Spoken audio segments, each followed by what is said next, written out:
بسم اللہ الرحمن الرحیم۔ السلام علیکم حاضرین، آج ہم بات کریں گے کہ اولاد کو فرمان بردار کیسے بنایا جا سکتا ہے۔ تو اولاد کے لیے پریشان رہنا چھوڑ دیں، کیونکہ آج میں آپ کو ایک ایسی دعا کے بارے میں بتاؤں گی کہ جس کے پڑھنے سے انشاءاللہ تعالی العزیز آپ کے تمام مسائل بحسن انداز میں حل ہوں گے۔ آپ نے دیکھا ہوگا کہ یہ بچے جو ہمارے گھر کی رونق اور ہماری زندگی کا سرمایہ ہیں، جب یہ کوئی غلط کام کرتے ہیں تو ہم ان کو ڈانٹتے ہیں، برا بھلا کہتے ہیں، وہ ہم سے خفا ہو جاتے ہیں۔ ہم یہ سوچتے ہیں کہ آخر وہ ایسے کیوں ہیں، لیکن ہم انہیں سمجھانے سے قاصر ہیں، شاید ہم بے بس ہیں۔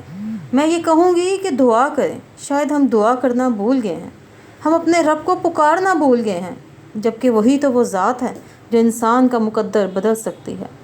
ماں کی دعا میں رب نے بڑی تاثیر رکھی ہے، جبھی تو یہ عرش کو ہلا دیتی ہے۔ تو میری ماؤں سے گزارش ہے کہ وہ ہر نماز میں رب اجعلنی مقیم الصلاۃ کے بعد سچے دل سے سورۃ فرقان کی آیت نمبر 74 ربنا ہب لنا والی، یہ جو آیت آپ کو سکرین پہ نظر آ رہی ہے، سچے دل سے پڑھیں۔